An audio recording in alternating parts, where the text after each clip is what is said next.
Now I lay me down to sleep. I pray my soul He keeps. Jesus, keep me in the night. Wake me with Thy morning light. My soul He renews before the sun comes breaking through.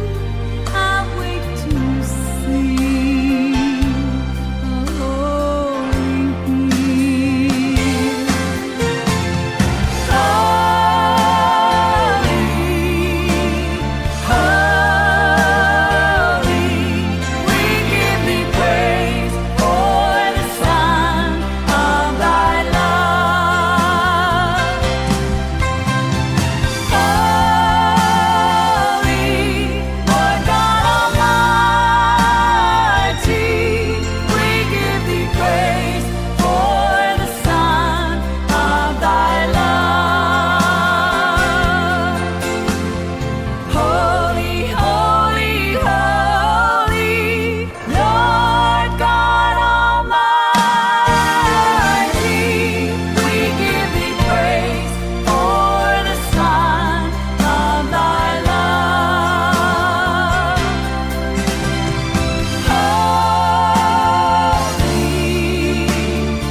lifted up the fishes and the bread. He gave thanks to his Father as a hungry crowd looked on. He turned to his disciples and he said, break the bread and feed the hungry.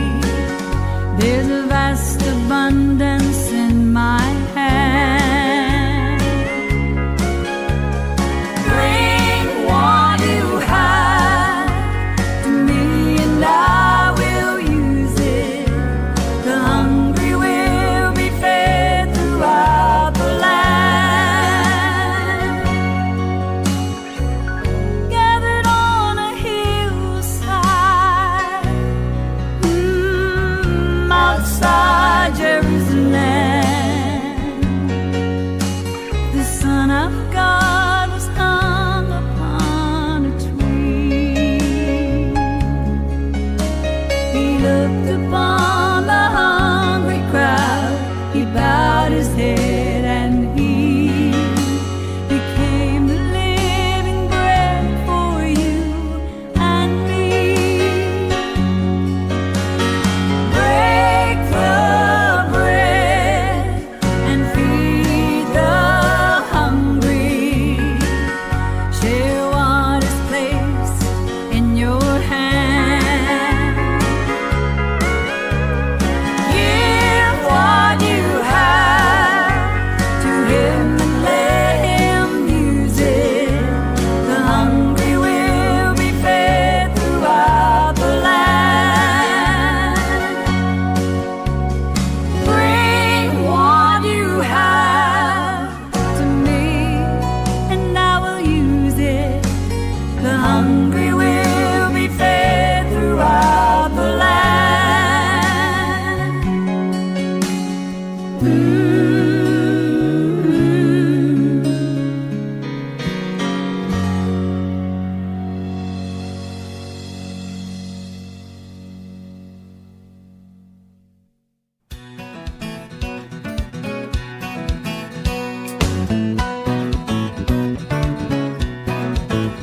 Sometimes my feet are heavy, planted in the valley low. Mountains block my vision as the sun is sinking low.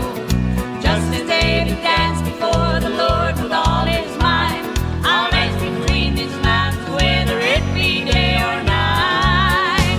Whether in the valley low or the mountains highest peak, my God is able to deliver, as joy becomes my strength. I'll not have to climb to be satisfied. God sets my feet a dancing as in the valley I abide. Though I stand in the shadow where I long to be, I'll dance between these mountains, shouting victory.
that mansion built on high. There will be no sorrow there, neither cry nor despair, for God himself will wipe the tears from our eyes. I'm going far beyond the blue, far from all this world of gloom, and I'm going where the storm clouds never hide the sky. I'll see Jesus standing there, all his glory I will share. He will wipe all the tears from our eyes. I'm going far beyond the blue, far from all this world of gloom, and I'm going where the storm clouds never hide the sky. Oh, I'll see Jesus standing there, all his glory I will share. He will wipe all the tears from our eyes. He will wipe all the tears. He will wipe all the tears. He will wipe all the tears from our eyes. From our eyes.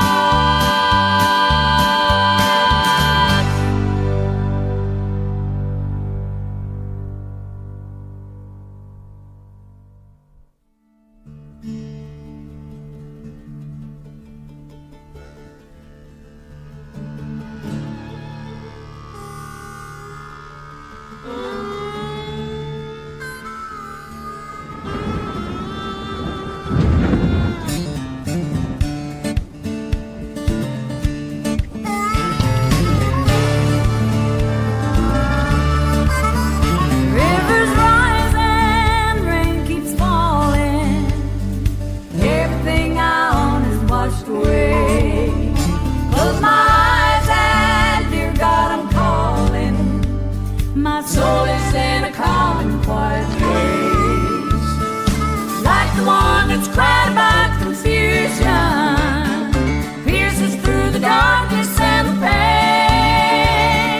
Sharper than the thorns of persecution, and I'm humbled by the power in his name. I have found the healing in the rain. I have found the healing in the rain. I have found the healing in the rain. I have found the healing in the rain. Yeah.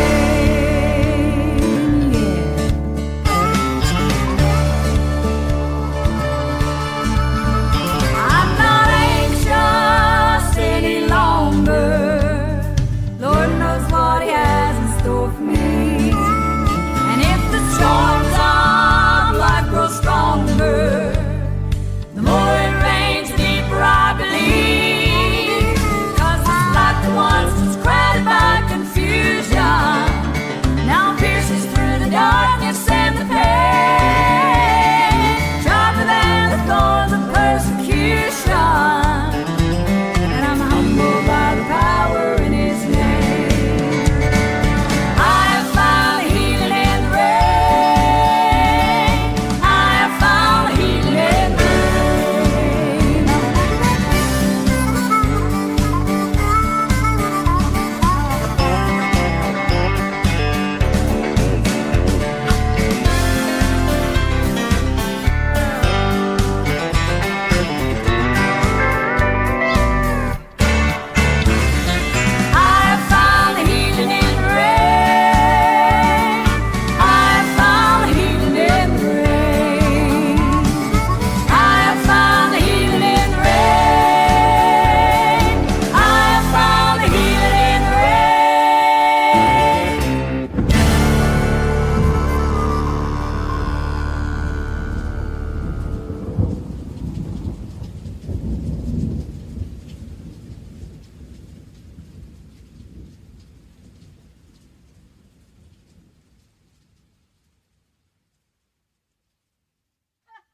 Hey, Wendy, you and the girls have a great album here.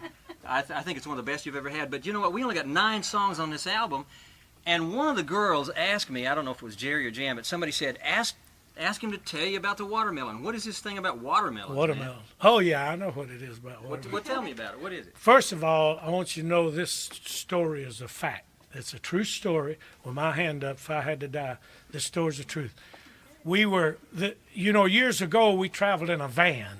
It's a walk-in van, a big old white walk-in van. We didn't have a bus, and it was white, had our name in red across it, and it looked like a bread truck or maybe a bloodmobile. As a matter of fact, we stopped in a town one time, and this is a fact, Hop, Alabama, and a guy kind of staggered up to it. We was just parked there and tried to sell me blood.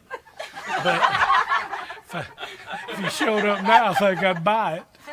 But this is a fact. What I'm telling you, that's what we traveled in, and we're singing in Florence, Alabama. And every time we'd sing there, there'd be a guy out front selling watermelon. Now we allow watermelon to be sold at our concerts. Green beans, rutabagas, no broccoli. We hate broccoli. I think broccoli is a weed somebody worked on. But we allowed watermelons to be sold, and he was always giving us watermelon, when the show was over. And he gave us some watermelon, and we put it in that bloodmobile we was in. It was partitioned off, and had our beds back in the back. And I just set the two watermelon over behind the seat, and we're going down the road. It's all two-lane back to Atlanta, and I'm flying about 2 o'clock in the morning, and a pickup truck pulled out on me. The girls is in the bed. Pickup truck pulled out. By the way, let me say this. I believe there's an alien club of some kind that is organized, and I think that it's to stop the flow of America. I think you have to be over 50 to be in it, and you got to have a pickup truck. That pickup truck has got to have at least one broke chain on the back tailgate. And it's got to have one door a different color from the rest of the truck.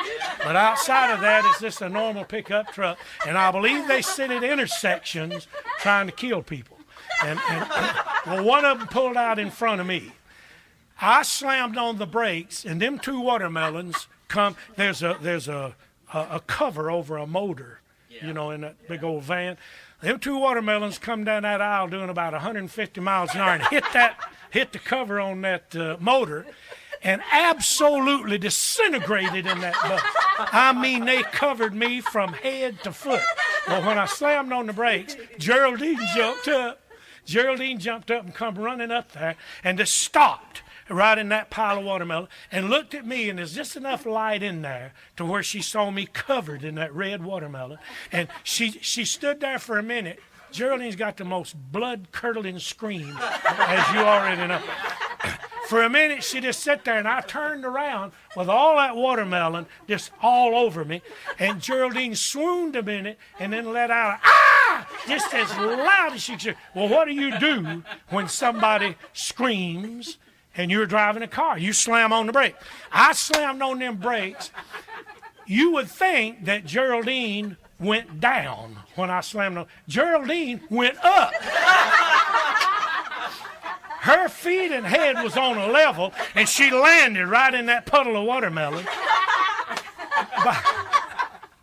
By then, of course, Jan had jumped up, and by then I'd got the van pulled over to the side. By then Jan had got up, and she come running up there and just came through the door 2 feet and just stopped. There I was, bleeding to death as far as Jan is concerned. Geraldine was laying in the floor. Now, I remember, this is a fact with my hand up if I had to die. Geraldine was unconscious on the floor. Geraldine fainted. Geraldine was out. If she wasn't, she really fooled us. But Geraldine was laid out on the floor. And I looked at little Jan, and she just started rocking just like this. Now, the bus has stopped. And she's just rocking like it. And I know she's ready to hit the floor.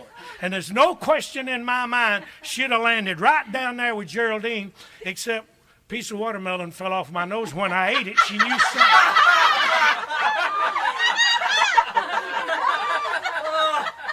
By then, Geraldine is coming too, and she's spitting watermelon seed. Well, now this is a fact, what I'm telling you, Terry, with my hand, if I had to die. So we pull that. We're sitting there on the side of the road, and we are all drenched in watermelon. At least me and Shirley. And we sit there on the side of the road, and wasn't too long after that, police come up and just looked in the door, and I thought that guy was gonna faint. He said, "What's going on?" I said, "Hey, nothing, man. We just busted some watermelon." He said, "Well, what are y'all gonna do?" Eat it. What do you do? We got 2 watermelon here. let me tell you something about my dad. My dad wasn't an educated man, but my dad was a brilliant man. And I've lived my life according to what my dad always told me. My dad said, "Boy, I'm going to tell you something." He said, "Don't you ever eat a possum that's been run over by an automobile."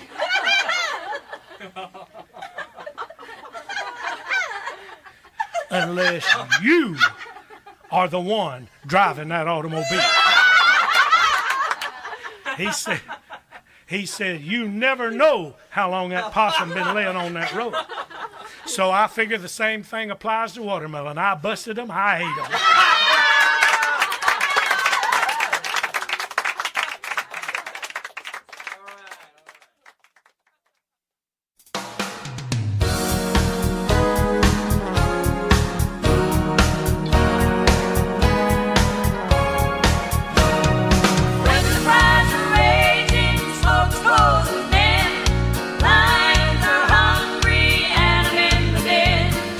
Liars before me, thinking that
love us so. For our lives have been a struggle, there's little we can show. That's why he sent Jesus. We're not judged by worldly gain. When we made Christ a Savior, praise God, he wrote our names in the book of life. On leaves of snowy white, our names will never fade, even in that holy light. For it is written in the blood of the Lamb who gave his life.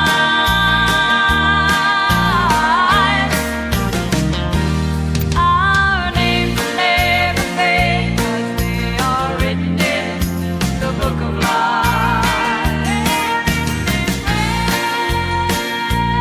On leaves of snowy white, our names will never fade, even in that holy light.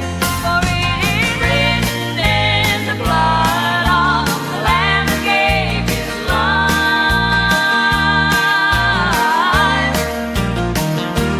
Our names will never fade, 'cause they are written in the book of life.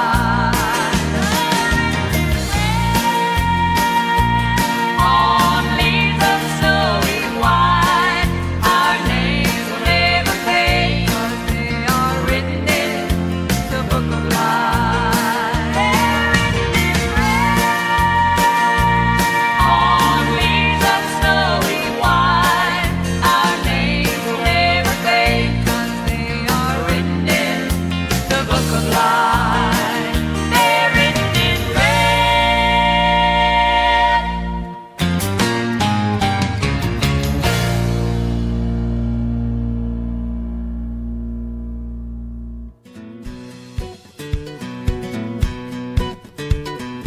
Angels all line, angels all line, angels all line, but John saw land, as it John saw land. The host of heaven cried out, holy, holy, holy. They began to sing, all honor and power, glory, glory, glory to the King of Kings. As John the Revelator looked to see who they would go, he knew the one they lifted up was his gentle, loving Lord.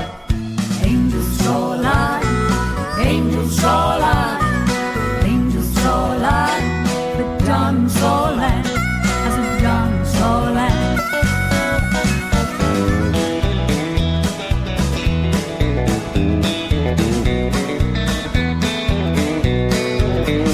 Hey, just like John, we're all a part of this great mystery of grace and love.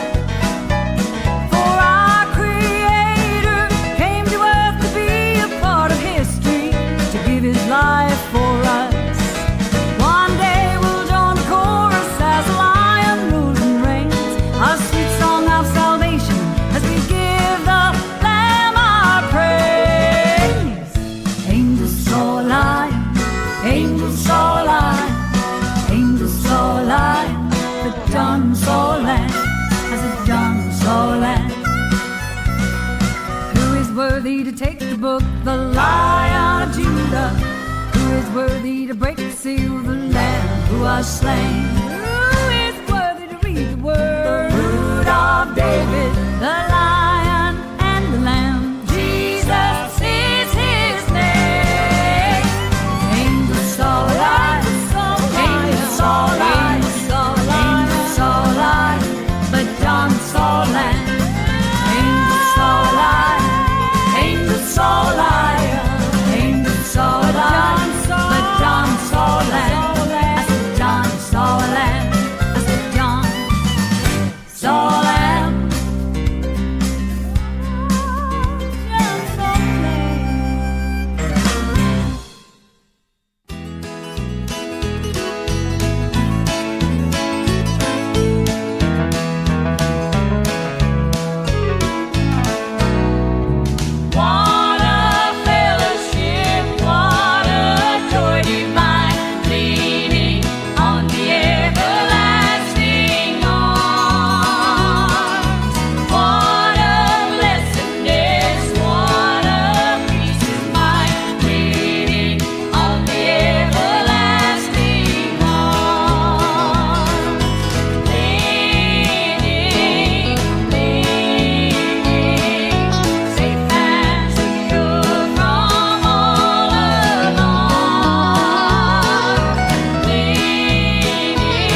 it's never too late.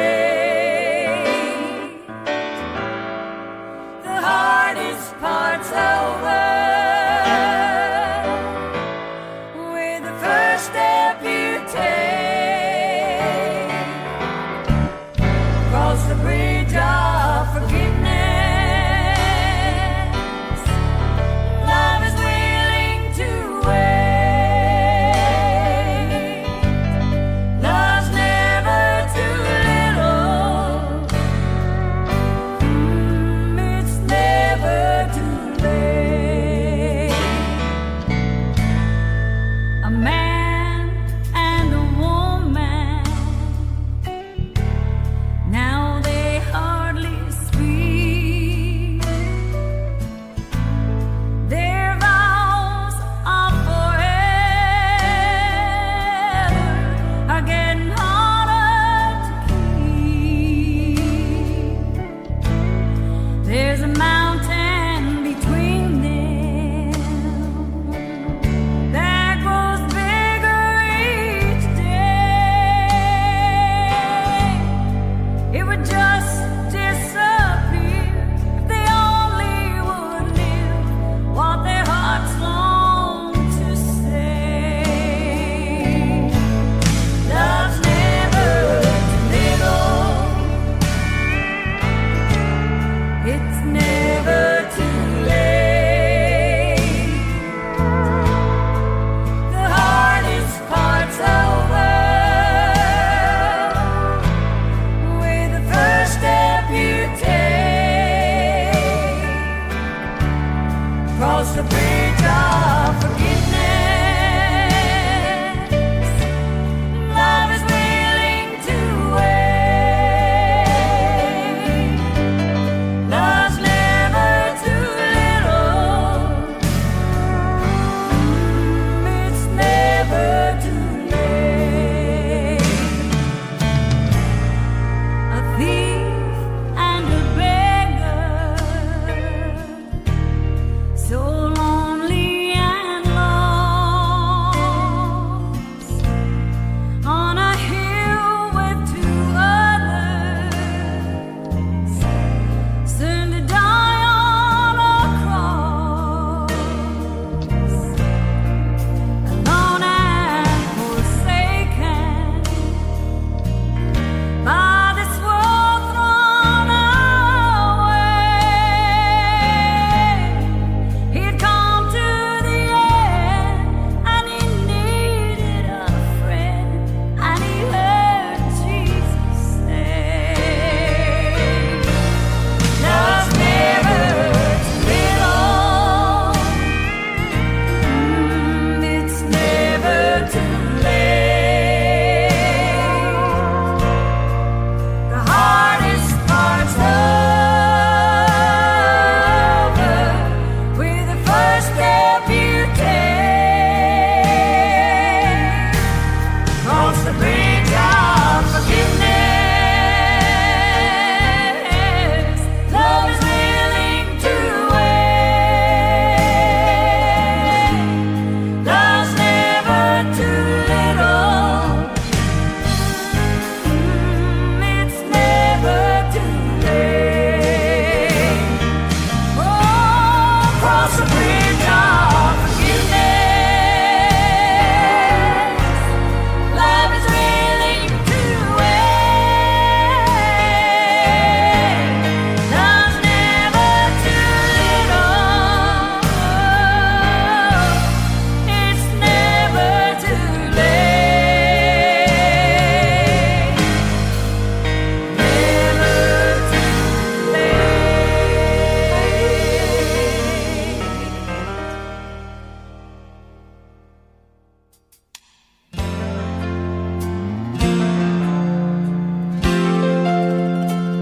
I was thinking of a woman who had long endured her pain. When she heard about a healer who could make her well again. cautiously she walked behind him. She walked behind him. Through the crowd she made her She made her way. way. On her knees On her she knees, touched she his touched garment, his garment. left her healed Left her healed and whole that day. that day. Just one touch can make a difference. If there's faith enough to try, on your knees reach out and touch him. There's a healer passing by.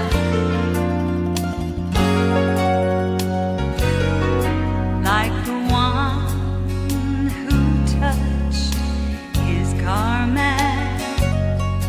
If your faith is strong and real, whatsoever your affliction, by his bruises we are healed. When you're overcome with trials, and you sometimes wonder why, in his hands you'll find the answer. There's a healer passing by. Just one touch can make a difference. If there's faith enough to try, on your knees reach out and touch him. There's a healer passing by. Just one touch can make the difference. There's a healer passing. There's a healer passing. There's a healer passing by.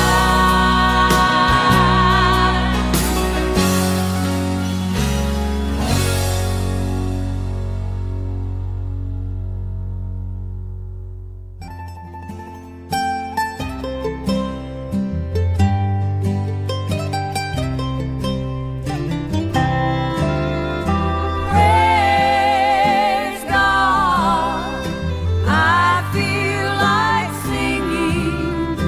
I'm on the other side of life now,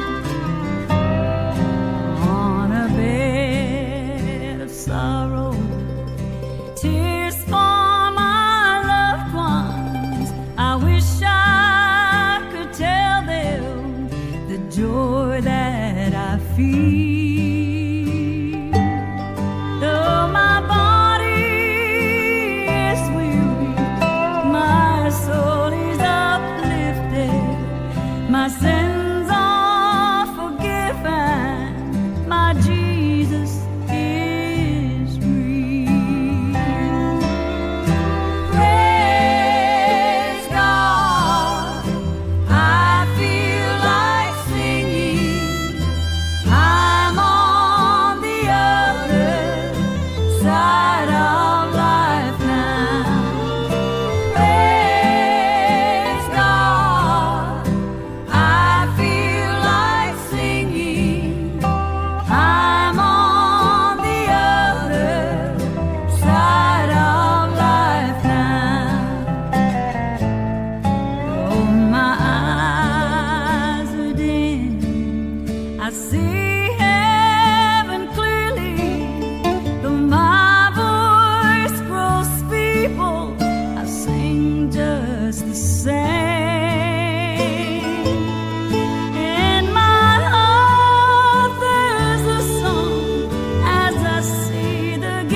and you heard that old hammer ring. You saw the tomb where they laid me, but the grave has no hold on the king. Thomas, I know how you're hurting, and Thomas, I know how you cry. But lift up your head and believe with your heart. Come place your hand in my side. I am your King, Thomas Valley. What must I do before you're convinced? Look at my hand and come touch my side. What more will you need before you believe I am alive?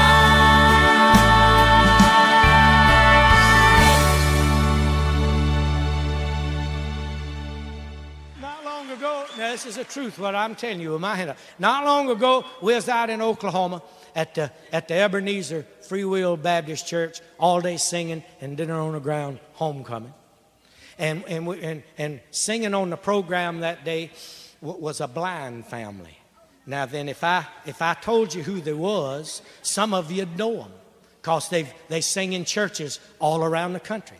And they're singing on the program, and that church is so full you couldn't put another human being in it. I mean, they had them standing lined up around the walls, and them blind folks, this group of blind folks got up on the pulpit to sing, and there's one little aisle right down the center. They even had chairs out, and then there's one little aisle right straight across in front of the pulpit, and that was all.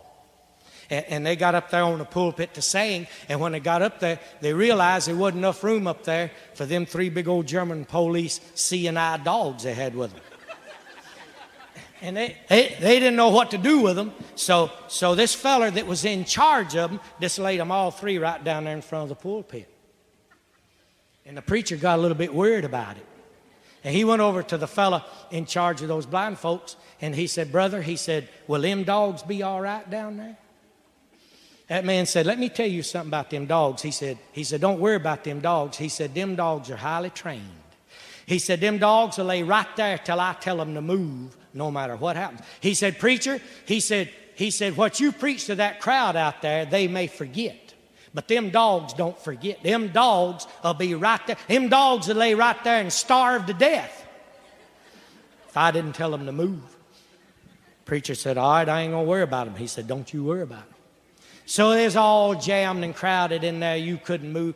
And when them folks got up and started singing, and boy, they sing them kind of songs that'll tear your heart out. That crowd was all caught up in it. Didn't nobody even notice when that big old yeller cat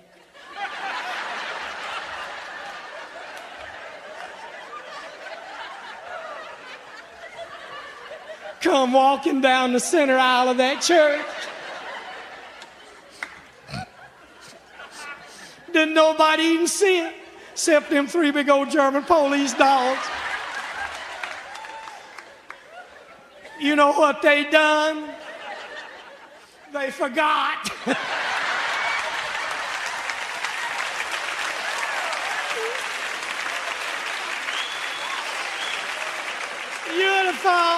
You'd have thought that old cat would have turned around and shot right back out that front door, but it didn't. Shot right out under them benches over on this side, right over here. You'd have also thought whenever you went in that church that there wasn't room under them benches for them 3 big old German police dogs, but there was.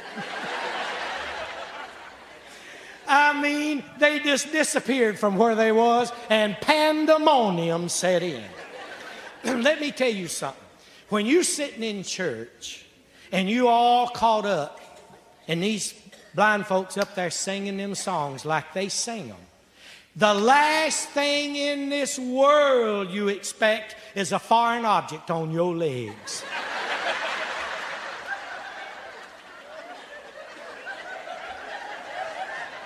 When you get old yeller cat up one of them, German police dog up the other, and make you do things you didn't have no idea you could do.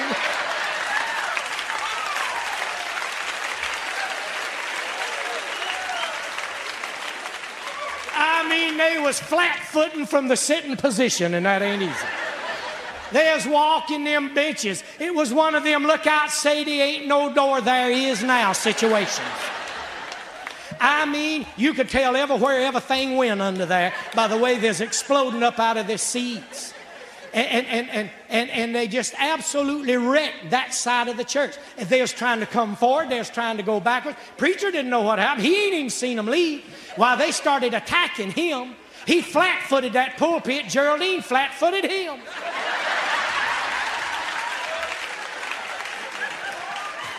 That little old choir loft back behind us had room for about 20 people, had 40 in it and 40 on the way. Now the crowd over on this side of the church didn't have no idea what was going on over on this side. They thought an old-fashioned shouting revival done broke out. Honey, they come up out of their seats shouting just about as loud as this crowd was. The only difference was they are shouting glory, hallelujah, and this bunch is shouting, Lord, help me, Jesus. Back over on this side, 14 people wound up in the altar, 2 deacons and a Sunday school teacher got saved. And all the time, that old yeller cat was over here still clawing for its life. My wife said, I'll bet there's some runs in some pantyhose. I said, honey, there's some of them running out of the pantyhose that morning.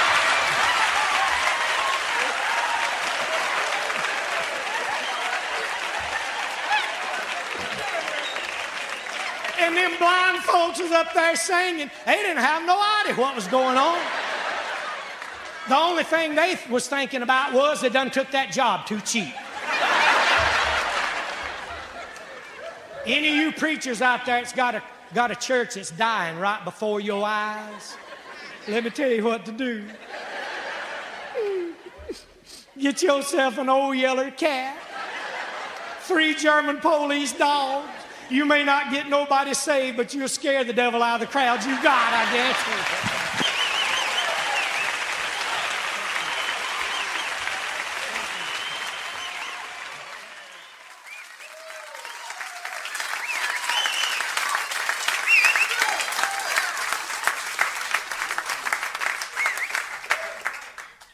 Thank you so much. I'm Wendy Bagwell.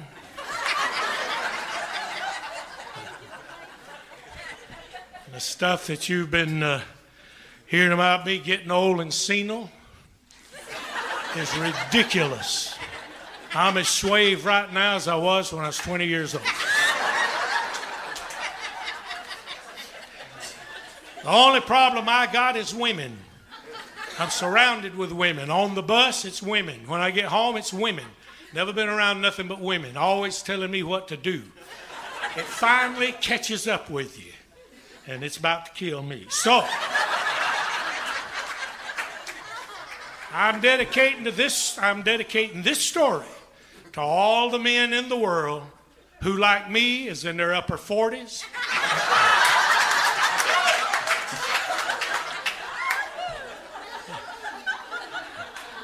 And total protection is killing them.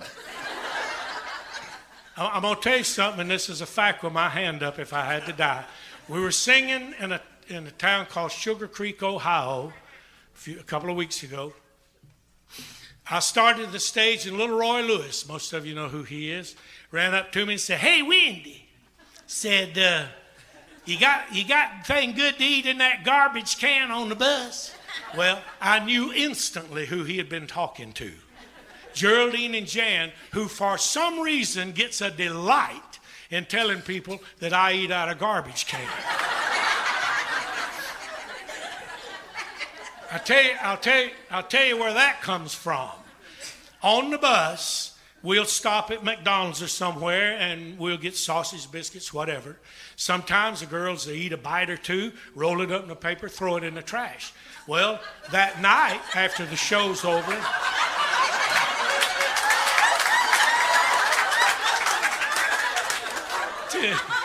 10 or 11 o'clock at night, I get a little bit hungry, and I get them out of the trash can, not the garbage can, and it's wrapped up. There ain't nothing wrong with it. They make it sound like I reached down in a slop bucket and get food.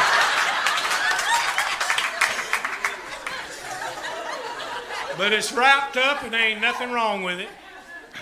And if it happens to be the next day that I decide to eat it, then they start talking about bacteria. I said, don't worry about the bacteria. I eat it, chewed it up with the rest of it. But I absolutely hear salt, saturated fat, and cholesterol till I'm so sick of it I could die. I've about decided I don't like food. I just like salt, saturated fat, and cholesterol.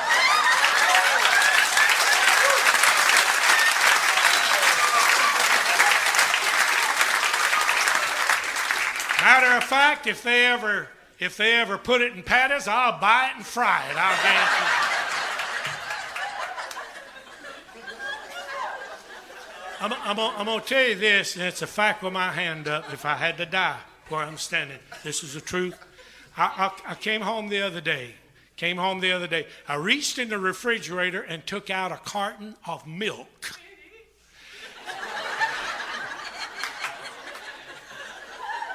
My wife, Melba, whirled around and said, "Don't drink that."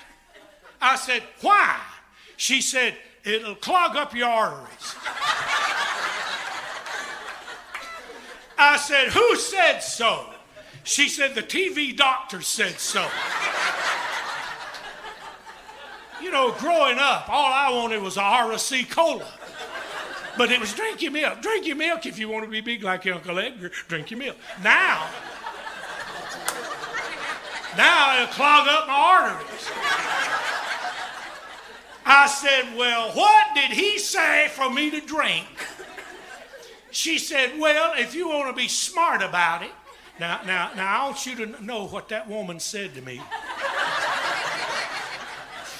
A woman that won't allow rubbing alcohol in the house because the last word says alcohol.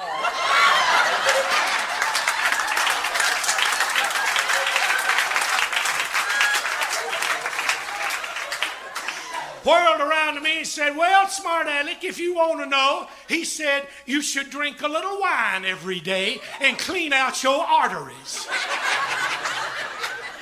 I said, "Well, that makes sense. My Uncle Leonard could drink a little wine and clean out a bar."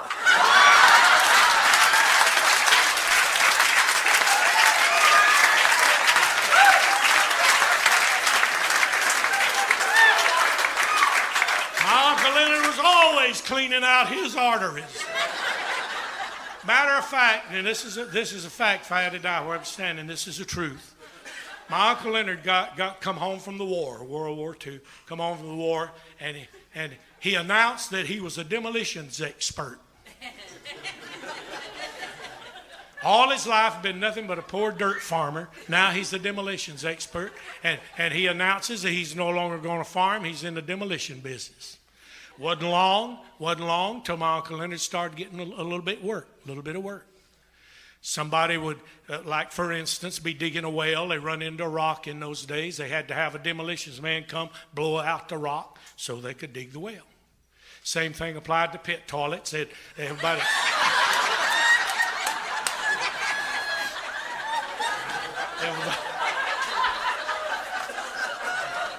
Everybody dug their own back then. And it wasn't long till my Uncle Leonard got a job. A fellow was digging a pit toilet. He got about 3 feet down. He hit rock. He got my Uncle Leonard. They went over there. Well, now back then they dig the pit. Preacher, you'll remember this.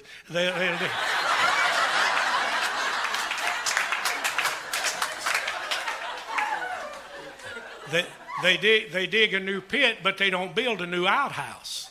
The outhouse that they've got, they bring and sit over the pit they dug. You remember? Some of you remember that.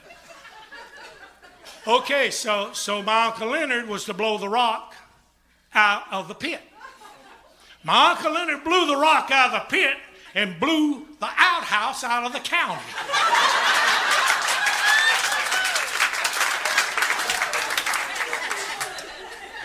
That spot is now known as Buchanan's Lake.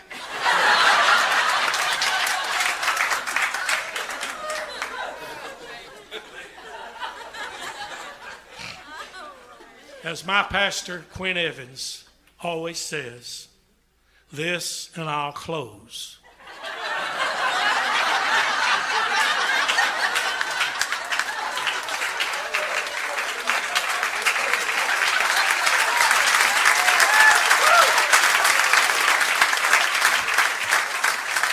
You can say that I made all this up. First of all, I ain't smart enough to make nothing up.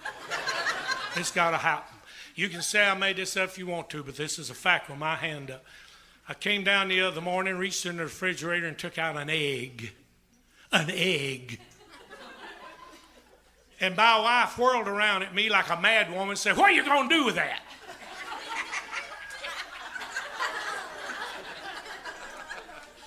I said I hadn't fully decided.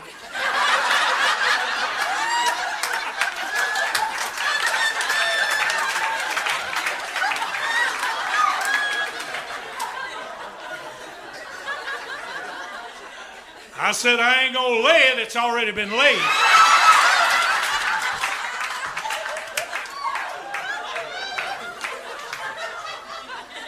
I said I think I'm gonna take it in there and sit on it.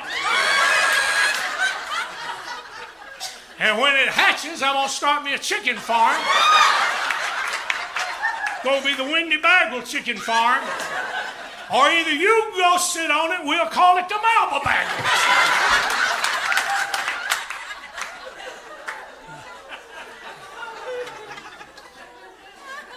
Let me tell you this. Let me tell you about eating. Everybody's all shook about eating. One day they say this will kill you. The next day they say this is what you need.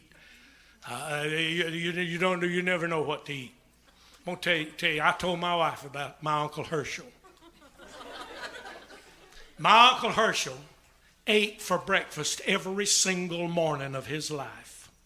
He ate a half a pound of fried fatback, grease gravy, eggs, and biscuits. Every morning of his life, it never changed. He ate a half a pound of fatback for breakfast.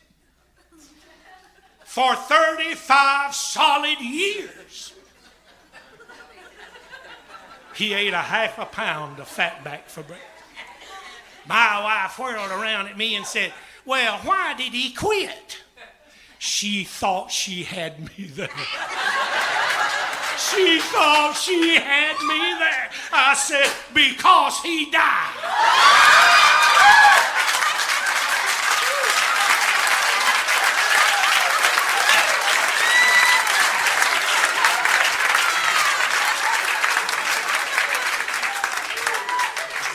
And he'd be eating it today if he was still here.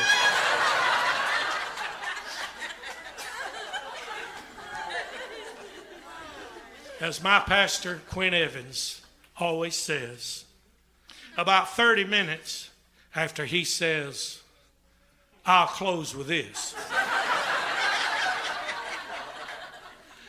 In closing,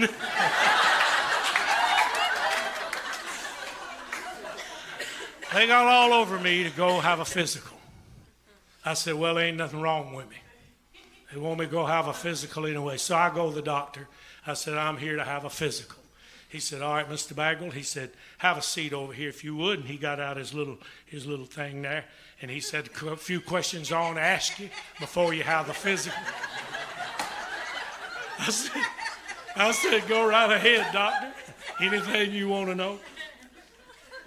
He said, Mr. Bagwell, are you a heavy smoker? I said, no, sir, I don't smoke. He said, check that right off. He said, Mr. Bagwell, are you a heavy drinker? I said, no, sir, I never touch a drop. He said, well, Mr. Bagwell, you seem mighty proud to say that. He said, well, let me tell you something. He said, a little bit of wine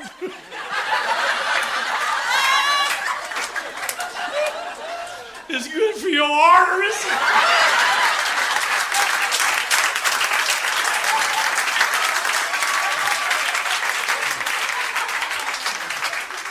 I said, Doctor, are you on television?